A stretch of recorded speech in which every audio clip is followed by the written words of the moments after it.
Are you just now joining or getting into the agriculture culture or industry? This week's discussion will focus on some valuable lessons learned and how a Montana ranching family sees ag from a multi-generational perspective.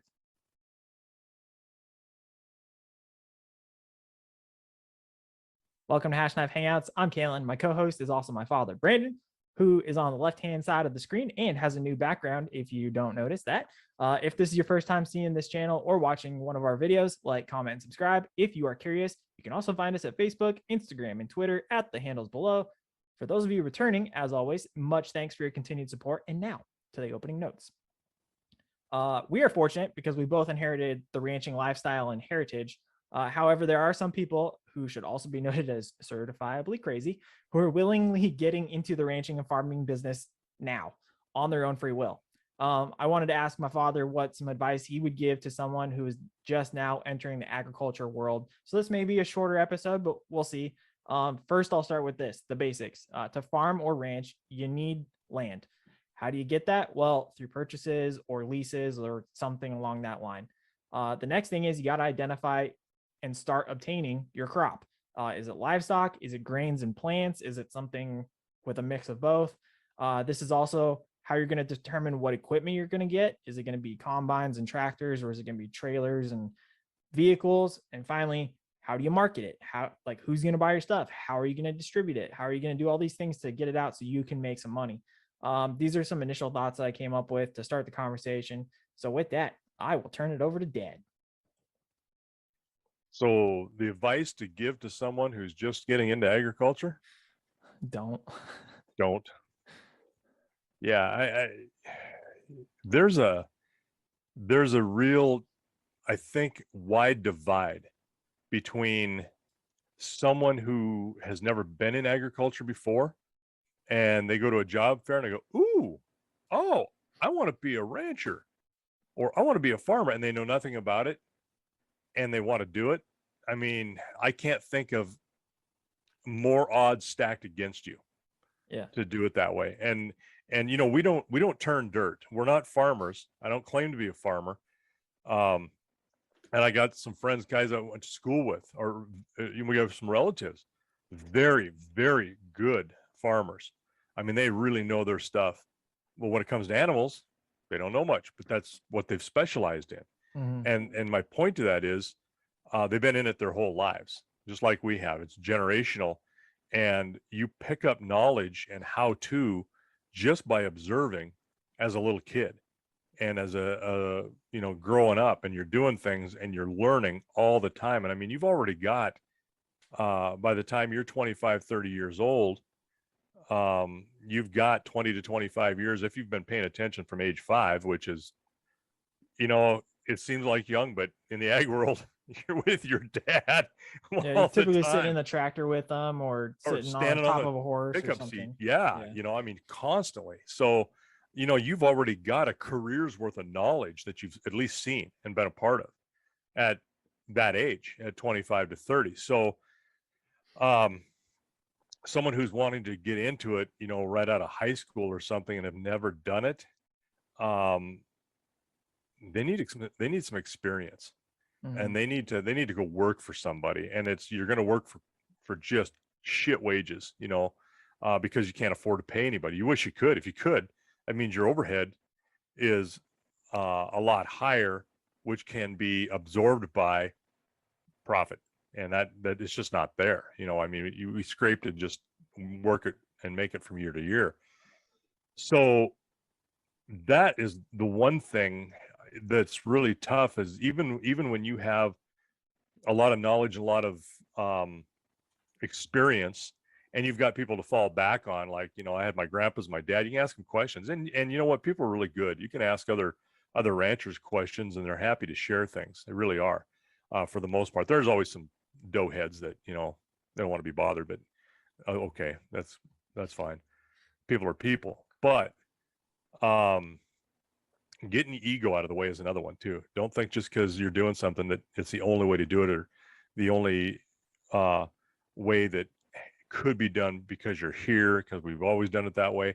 I mean, that's foolish. That's stagnating and not thinking through, or not open to other ways to do things, and they may be radically different than what you're used to. So having that openness of knowledge, for one, absorbing what you can from everybody you can, and then being patient. In order to end up with a ranch, unless you're inheriting it and just getting right into it, which it's damn near impossible to make it anymore by trying to buy land, purchase a place, and stock it if you're working cattle or livestock, and make a profit. It's almost impossible. So leasing ground is a little bit better, but it's still tough because they're getting top dollar for leases too, and there's upkeep, there's lease You can agreements always or lose lease that lease agreements. too. So what if Sure. you have the livestock or the planting, and then suddenly somebody comes out from underneath you and they take it, then you're out Right. for that next year, and you're like, well, what am I gonna do? Right. Well, yeah. Now you got to take your cows somewhere. If you've got cows, you got to find grass for them, and there's not a lot of grass. And like my grandpa used to say, he said, if you start hauling your cows somewhere to graze them, and you're hauling them, they're far enough away that you have to haul them by truck and summer them somewhere, you're going to lose your cows. You're eventually never going to see them again, because the price of doing it, you're going to start having to cull cattle in order to pay for it, and you're just going to start losing your herd. And he's right. I've seen it happen with guys. So, that's part of it. I mean, that's a huge part of it. Trying to get too greedy, too big, borrowing money. God, that's a tough way to do it. And I was just talking to a guy this spring, somebody I very, very much respect and always have from the time I was a little kid. He's got a big place, and I was visiting. I said, "How did you, if you don't mind my asking, what was it that you did? Your driving ethos for you to get large enough and continue to grow when other guys were going out of business?" And he kind of, he said, "Yeah, it's pretty simple." He said, I never overextended. I never tried to bite off more than I knew I could chew, that I absolutely knew that I could do. It's not hoping it'll be better. It's, I know this is what I can do. And being able to slowly amass. And he said, you know what? And he's in his early 80s. Oh, well, mid 80s. And like, holy crap. And he said, yeah, it takes 40, 50 years to do that. Well, then that you're into your own life cycle, Right. And now it's time to start either turning it over or selling it off. So Well, you spend your whole life doing that. That's something that was actually my next point, and it brings up a couple of things. Is you got to look at it as a business. It's not just a thing that it's not supposed to be a hobby. It's not just something you feel like doing, but you got to look at it as a business, because if you don't, then you set yourself up for failure. And that's where I think I have seen some things on YouTube where people are like, oh, if you're starting a cattle ranch or a farm, this is what you got to do, because I did it. I'm like, okay. And they did go into debt with the bank, and they got a big loan, but they had a process or a plan where they knew they would make it work somehow to get that revenue to pay it off. But then there's other things too where like an episode or a educational video we'll have later eventually is one of my great uncles came and visited, and he had a conversation with you, and he said, some guys, especially my age, are looking to just get time back. They don't care about the money. They just want time back. So they get the biggest and best tractor or piece of equipment, and they go millions of dollars into debt getting it, when they could just use the equipment they already have and spend maybe a couple more hours doing what they should that day. And they end up coming out better on the back end by doing a couple hours rather than trying to essentially buy time. So it's just, I think it's something like that, where if you look at it as more of a business, it's probably going to end out better rather than making those emotional decisions or anything like that. Yeah, I think there's those are good points, and I think Uncle Gerald made some very good points that way. The one thing that's different about it, thinking about it as just a business, you can't think about it just as a business, in my opinion. You have to also, in our case, you have to think about it as a heritage. Mm-hmm. Am I going to make a decision that is going to force us to sell this place?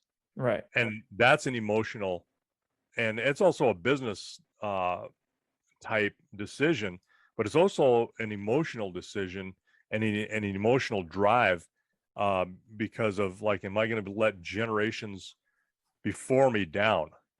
I mean, there's always that in the back of my head. And then the other part of that is I'm looking to the future. It's like, am I going to make a decision that is going to be able to make this solvent for future grandkids, great grandkids that I'll never know, and hopefully that can happen. And there's a tightening of things that have taken place, um, and in different eras. And by that, I mean the guy who is now 80, 90 years old and said, well, yeah, I went to the bank and we bought this big place and we could make it. And you're right. When you say your circumstances can be different, maybe their place was such that they could run a large volume of cattle, but they didn't own the cattle. Maybe they ran them on shares. Maybe they were able to lease a place. And I know guys that have ran on other people's money, and that's how they did it. Guy had a lot of different places. He moved every 10, 15 years to different ranches, and it would have a couple different big ranches at different times. And I remember him saying one time, my dad asked him, said, how are you able to do this? Because we're looking to get capital together. And he goes, oh, I don't use my own money. He said, I use other people's money. That way I got no risk. I'm thinking, That's wow. interesting. I don't know how you do that though. Like that's a sell. Like, how do you sell that? It's a sell. It's exactly right. You're selling it. You're selling yourself, and you're selling the idea to investors. Yeah. And you're using their money, and that's exactly how it is. But you have a couple of bad downturn years. Those guys either going to ride with you or they're going to dump you. And when they dump you, you might be looking for another ranch, and that might be the reason. This thing seems to cycle. Every 10 years or so, you have a good year or two, which is not good. A 20%, 10 to 20% success rate is not good. Because the rest of those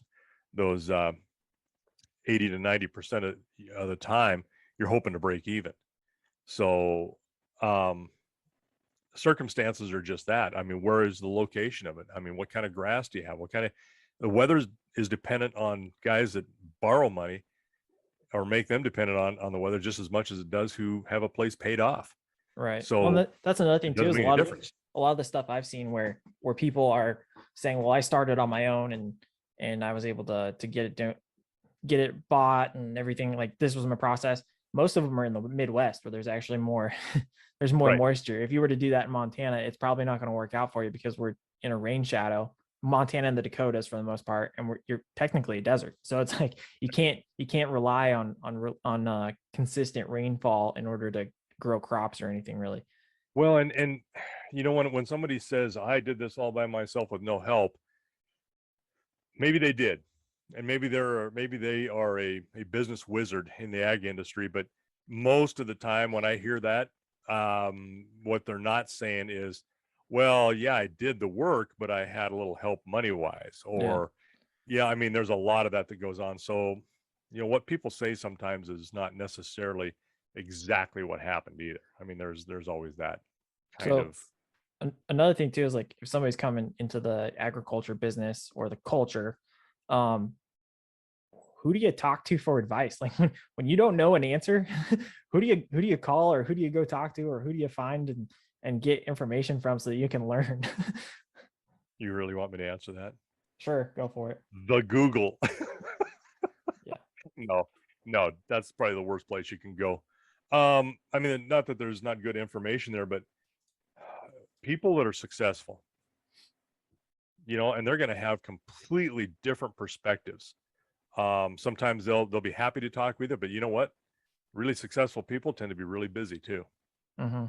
And so, a lot of times, and I can't imagine that some of the most successful people I know or know of may not know them. They may know who I am, but we don't go out and have a steak together. Right. We don't even sit and drink a whiskey together. You might stand there and you might meet them at a basketball game and BS for a couple of minutes. Right. That's about it. Yeah. Say hi, you wave at each other, at a gas station or something, shoot the breeze for just a little bit. But most people are more than happy to help young people, especially getting into the ag business. So when you call somebody and say, hey, have you got a half an hour that I can visit with you? And take that half hour. So do you take a lunch break or do you eat a meal? I'd Yeah. be happy to buy you a burger and bend your ear for a little bit. Could I do that? And you know what? A lot of them will do it because they want to help people. They believe it or not, they had help in one way or another. Whether it was an old mentor or somebody that inspired them to think a little bit differently. And I think a lot of people want to pay that back. Um, Even the most successful, there's some ruthless people out there that they don't care, and that's okay. You don't, would you really want to model yourself after somebody who's screwing people? I Right. wouldn't. Yeah. So It goes against values, integrity, and stuff like it that. does, but at the same time, you can learn something from somebody like that about what you wouldn't do or how you wouldn't go about that. Because I know Mhm. people that won't do business with some very successful people because, and I saw some very successful people that won't do business with other very successful people for the same reason. I mean, they're like, no, I don't need to. Some people have to. It's just kind of it's the kind of the food chain, if you want to put it that way. So don't be afraid, I think, to ask questions. I think you want to be smart about what you ask. I mean, you don't want to be just a dumbass and say, hey, how do I do this?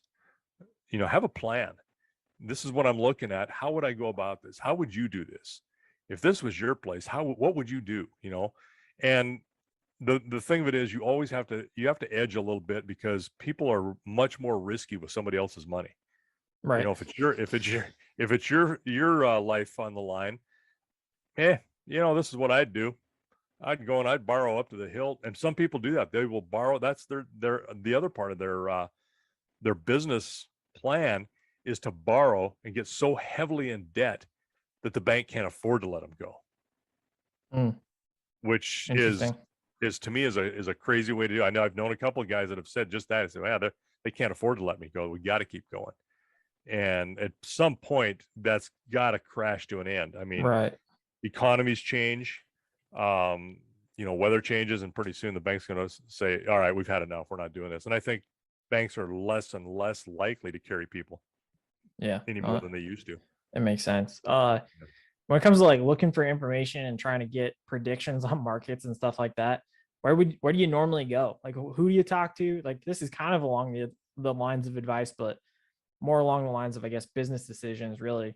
Like, where do you get that information? Where do you find stuff out? I know personally, like, the stuff that I do is mostly article researching because we're Yeah. trying to find stuff for like topics for this, and also maybe you and mom might say something. I was like, oh, that actually makes me think of something, and I'll go research the topic and kind of think about it. But that's just a generic Google and looking at multiple sources. Where do you go for information and market prices and stuff like that? Well, and I think the internet has done just that. It's made it much more accessible, provided you're getting factual information, you're getting stuff that's not tainted in a way, or but you know what?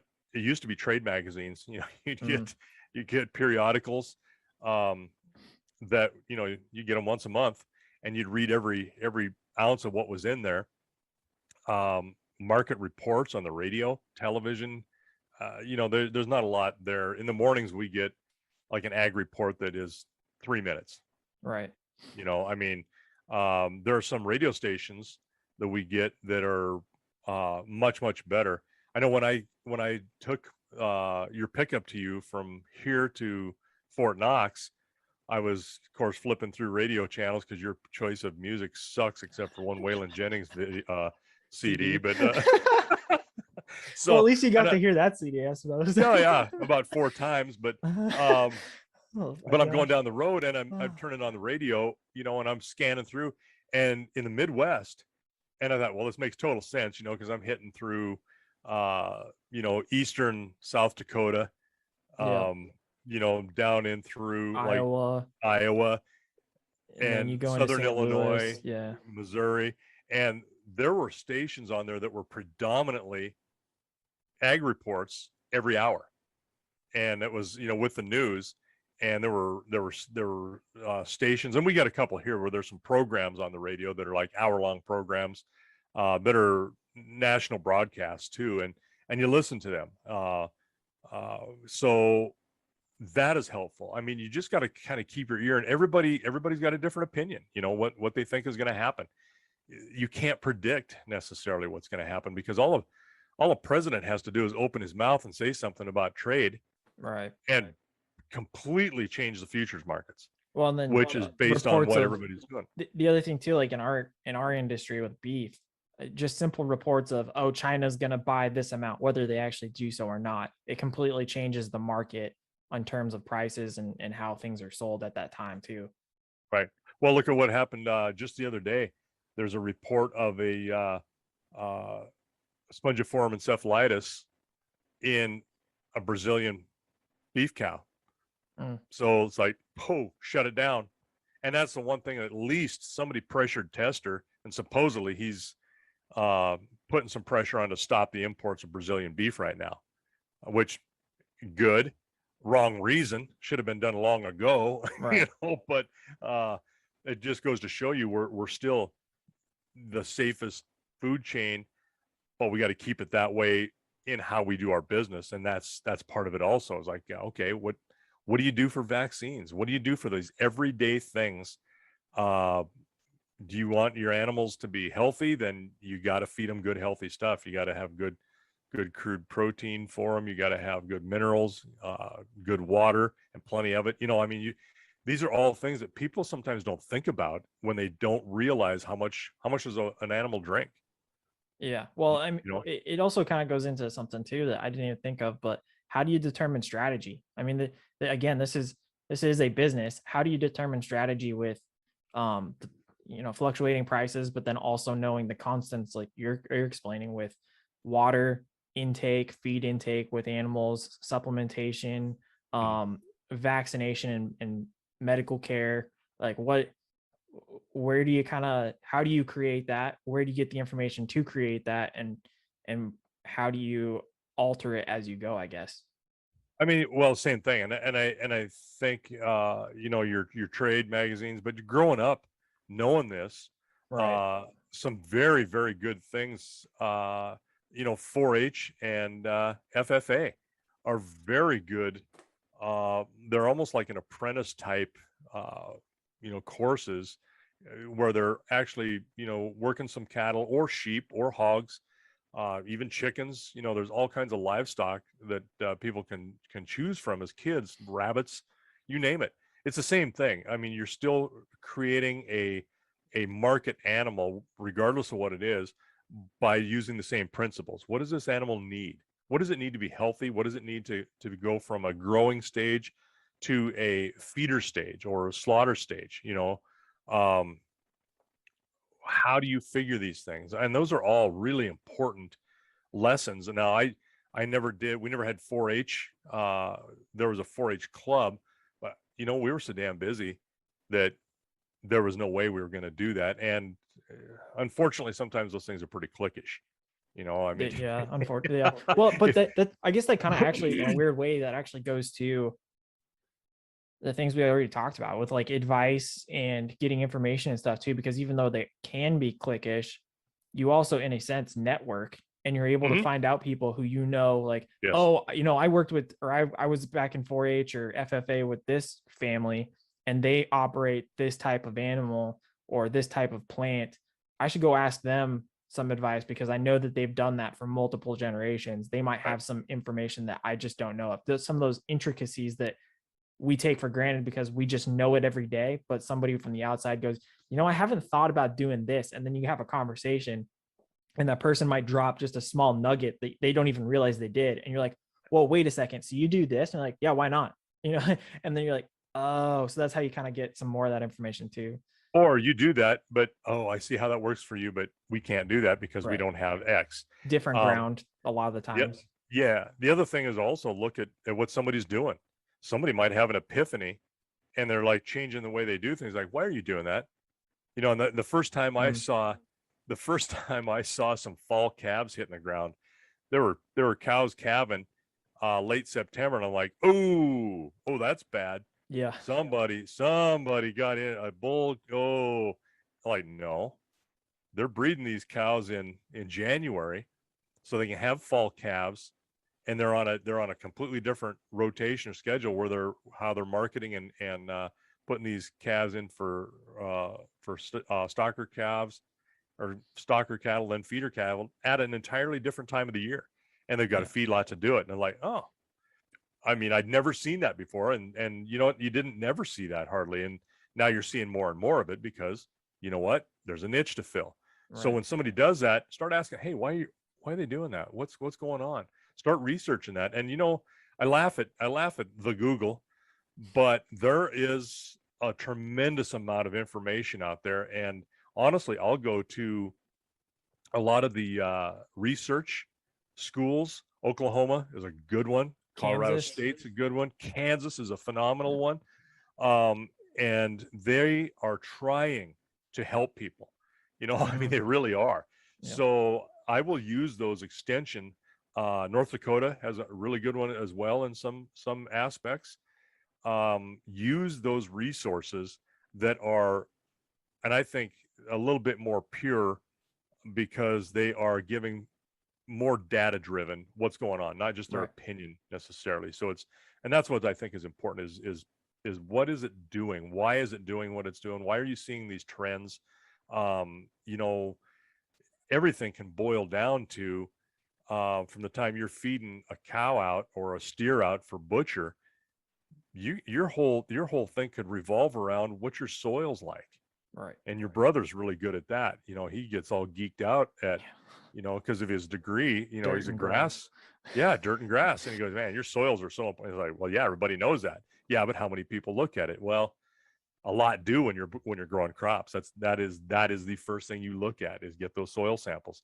And we never used to do that when I was a kid. I mean, it was just kind of a few people starting to do that sort of thing, and seeing what your depleted soils are, or what your soils are lacking in, and fill that up. Give those plants what they need. You know, Chopkins Cafe, mighty good. That's the acronym for, you know, all of the things that a plant needs as a basic. So, you know, all those elements and minerals. So anyway, internet is really good, provided you're using the right sources, but you got to still think about how this is going to impact you and what it's going to do. And then as far as markets, you can't control the market. You can influence the market, but you can't control it. And we've influenced it a little bit because the market is influencing us. For instance, we had to sell off about 15% of the herd to be able to pay for hay. And so that market is now flooded with cattle because everybody's doing exactly the same damn thing. Cattle market's flooded. Prices are even more depressed than they have been because there's all this supply out there. And so I was going to go to town with, you know, an open heifer or two. We only had 2 drives, which is good for us. You know, I mean, yeah, just because we're managing our bulls in a way I think we should be managing them, instead of trying to, you know, go Scotch on it and save a bunch of money by not having enough bulls. We don't skimp on our bulls. And so because of that, we only had 2 drives. So we could control who went to town a little bit better. It was the older cows that went to town. The younger ones, we got a couple. One of them had 2 sets of twins, your brother, the last 2 years in a row. And he says, she doesn't owe us anything. You need to keep her. Give her a chance. Okay. That's fair. So I did. Otherwise, she would have gone to, my plan was, if they're dry, they go to town. Right. Well, with this particular cow, now you know your record keeping, which is incredibly important, I think. Know your animals, know your stock. Well, and it saved you on another thing too, because we had this discussion before where you thought you had a good cow and you went back to those records and you found, oh, she's had a dead calf for 2 years in a row. Yeah, she needs to go. Right. And I don't think she didn't slink her calf. She stomped it to death, I think, being overly protective, trying to save it from coyote kills. But anyway, my point is, going to town with these calves or with a heifer, and I went, you know what? I was ready. I had her in the corral and was ready to load her up and take her to town. I thought, you know, I'm going to check this market one more time. I looked at it and went, you know what? I got one animal. I've got the hay to carry her. I'll just keep her until January or February. That market will come up and I'll make more on her or return more on her than what I'll have into her for the additional hay. And so, you know, you got to be reflexive like that. And then another epiphany hit me when somebody else says, "Hey, I'd like to buy a slaughter animal. I want a steer." And it's like, well, we've just started doing that, but the steers are all gone. And they're like, "What the hell, really?" No, yeah, I said. And I went, "Hey, I got a good slaughter heifer. She's going to be up there. She'll be up around 1,000, 1,100 pounds when she's finished out." And they're like, "Yeah, we'll do that." And I said, "Well, it's going to be in the spring. That's when we wanted it anyway." So There you go. All there we works go. out. So that'll work out. And keeping her another couple of months and then putting some feed into her. And now she's a slaughter animal, which she'll be a really nice chunk of meat when she's finished. Now, So this actually but that's a change. That's a change on the fly. but this also goes towards my next question, which is the statement first. Normally, income is one time a year on a ranch or a farm because Right. it's when you take your crop in. This is creating a separate type of revenue stream or income stream in a sense. It's the same, but not quite. So how do you try to maximize your income so that you can try and raise that overhead like you've talked about and trying to bring more in instead of going under with, like you're talking about, the cattle prices and the market? It required us and kind of forced us to sell cattle that you weren't expecting to necessarily do. Multiple reasons, but you were forced to sell them. So how do you get more bang for your buck, so to speak, with the things that you have of already available? Well, ultimately, it just amounts to opening yourself up to a different market. Don't be stuck in that one single market where we have been, as a cow calf producer. I mean, we're on the low end, the minimum profit margin for us, because we don't buy our own, or we don't make our own hay. We have to buy it. So we're buying our hay essentially retail, the feed form, when we don't have the grass. And then so we're not doing seed stock. We don't have registered stock. We buy registered animals from time to time, especially the bulls. But And that's more for knowing your genetic diversity rather genetics, than anything yes, else. Yeah. yes, correct. It's not because we're trying to get a certain bloodline and anything like that. No. It's just to diversify the blood work. We do watch our bloodline so that we try to get as much heterosis as we can, this and diversity. We don't want to start breeding Cousins. Cousins and half brothers and sisters. We don't, I watch that very, very closely. But we're not just taking these calves in now necessarily and selling them on the open market. I've tried to get a broker this last year, which that fell through because they were getting their contracts canceled on them by their buyers. So, I mean, that all fell apart. But more and more people are wanting their own local beef. And like, well, okay. And you just don't change that in a month. That's a year-long process, at least, at the very least. So, we started saving some steers, some butcher steers specifically for that. And then we'll feed them out, and I've already been sold. They're ready to go for next year. But that is a choice where we're now going with a different market. We're putting more money into them, and it gives us that revenue stream that would be a little bit more than if we just sold them on a depressed market basis. Right. So, and we're still providing really good, quality, high quality beef to somebody who is willing to go ahead and say, you know what, I'll buy a whole beef. I'm going to spend, well, I think we've talked about this, $2,000 for a whole beef. Well, they're getting 600-700 pounds of meat at a time, depending on the size of the animal, and paying, under $4 a pound for it, quite a bit under $4, which is hamburger prices. And they're getting everything they need. So they're getting a good deal. We're able to make just a little bit more, and at a different time of year where we're able to do that, but it doesn't happen on its own. Now you've got more work involved with finishing that animal too. You gotta be there to feed them twice a day. So now it's like having a damn milk cow. Yeah. Well, but then there's other things too. Like you're focusing just on the beef, but then to get those multiple streams of income, there's also using your other skills, which are horse training, Right. Clinician, you'll go out and get a little bit of money for any Teaching clinics. horse Yep. clinics and stuff like that. Lessons. There's Trainings.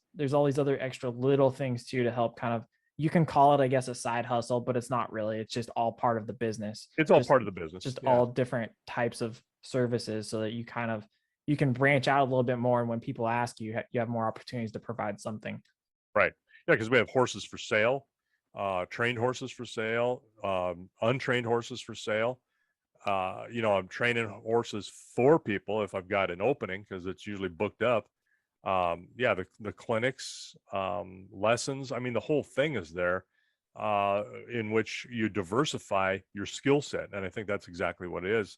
I mean, I think it's a more refined skill with the horses, more specific skills with the horses than it is with the cows. You're not really handling the cows like that, I mean, but you're managing cows, you're training horses. There's a big difference in that. Yeah. Another part is, this may surprise some people, because I think most people assume farming and ranching it's just you go outside and you work all day. But how much of the work is actual physical labor, and how much of it is like paperwork, sitting behind a computer, calling people, doing a lot of stuff like that? More than you probably think, actually. I mean, record keeping is a pain. I hate it. I mean, it's that thing that I put off. My desk is a mess because I just keep putting it off until I absolutely have to. And you get a day where, it's so cold or the wind is howling and you just really can't get much done. You get the bare necessities done outside, and then you come in and you go, okay, well, maybe I'm just going to relax today. I'll not do much. And I say, you know what, this is a really good day to get some of this stuff caught up, or try to work on it, improve some things. If, you don't have something in the shop that you can do, that you don't have to do That's where I paperwork try to for, go. right? I'll clean the shop before I do paperwork most of the time. Oh God. And the paperwork part of it is so important, but I bet you I could spend 10% of my time on that kind of stuff, or, Yeah. and maybe Well, it just seems bigger. the other thing too is, like, I've got about 25 months. The time is clicking down.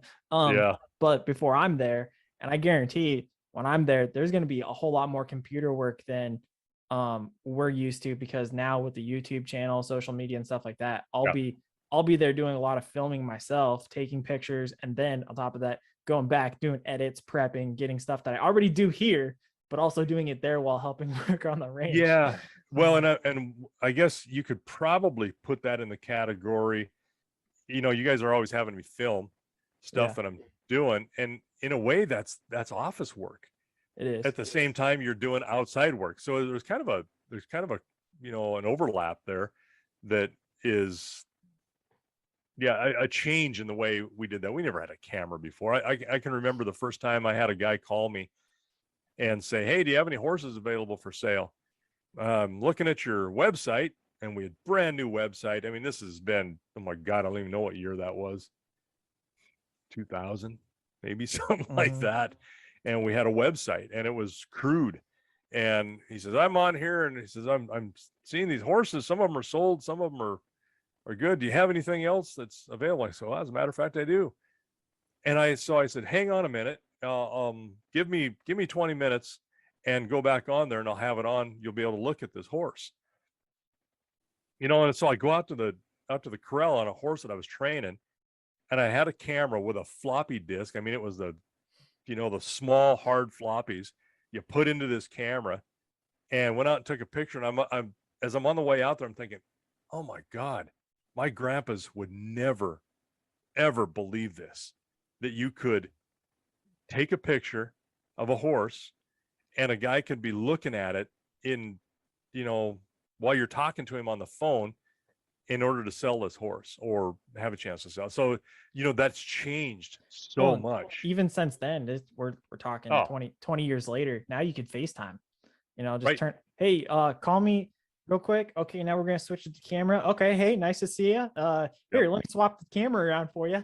And they're getting real time. They're seeing the animal move. There's small things that they wouldn't see, but being able to see suddenly, like, oh yeah, I'm a world away. I can see something.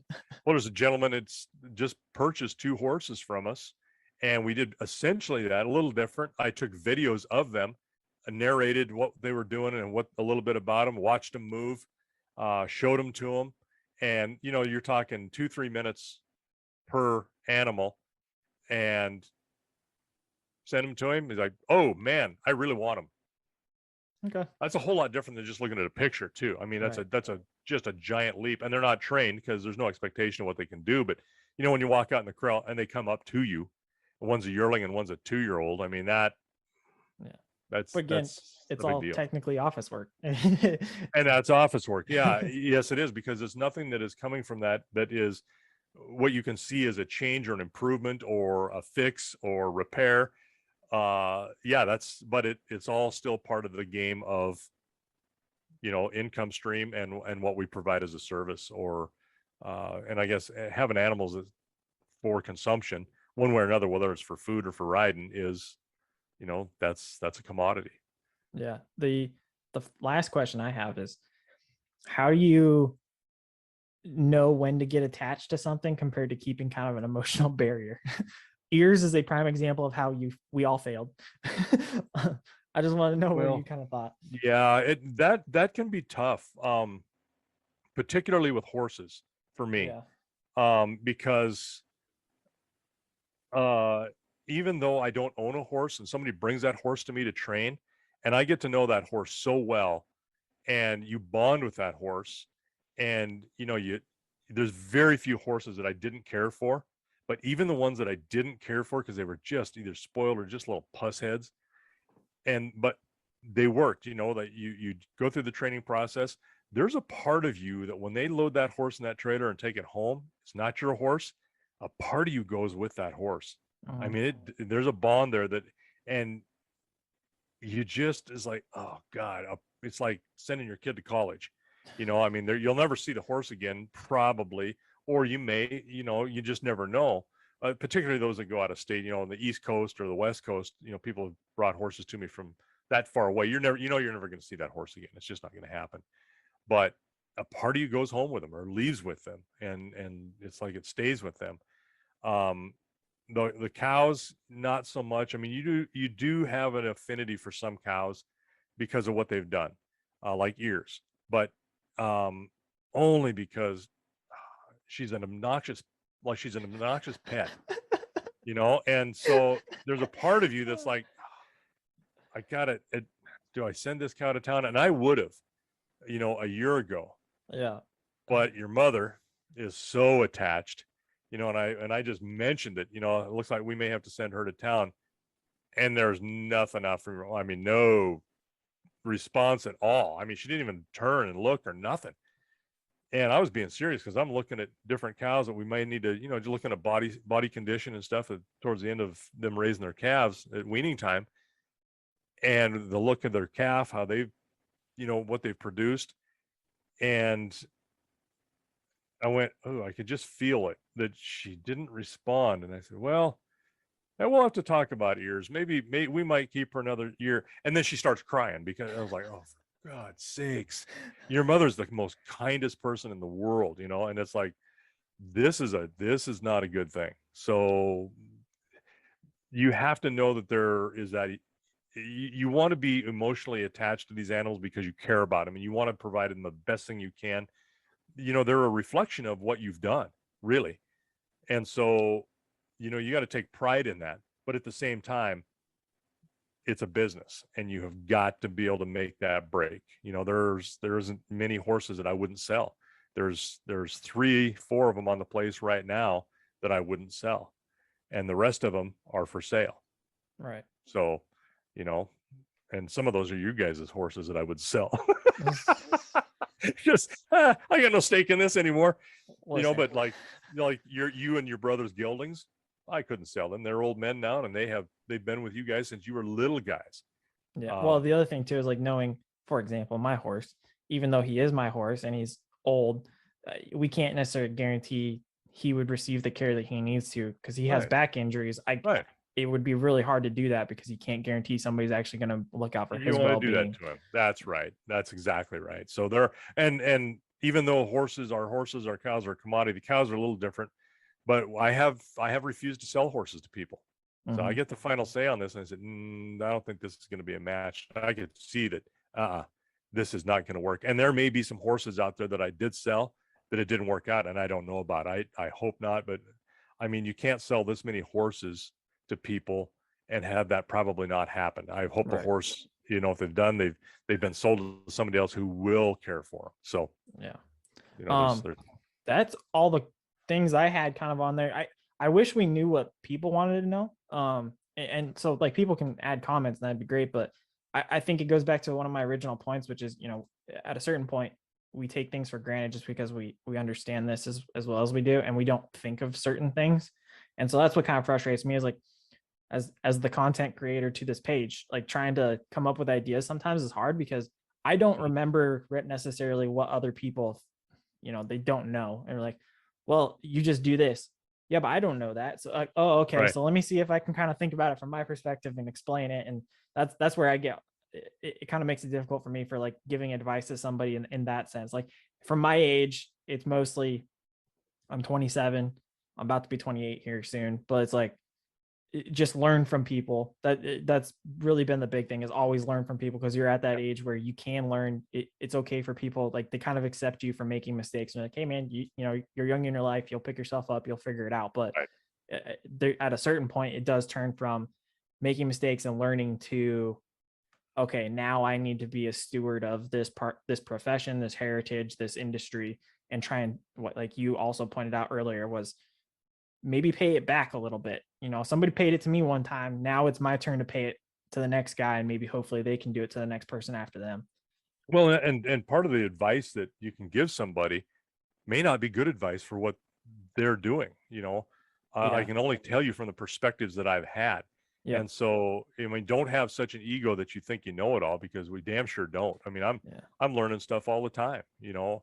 Well, I mean, taking it from my military perspective, there's been multiple times where I'm a unicorn, right? So I'm a medical dude that doesn't practice medicine. So I have a whole unique perspective in the medical part, but then there's a lot of people that they don't know medical planning or anything like that in the military. So I'll always tell them, here's where I came from. You know, I grew up in the infantry world. I know how to support infantry guys, and I'm talking about infantry guys on foot, not guys within vehicles. So there's two different parts of that.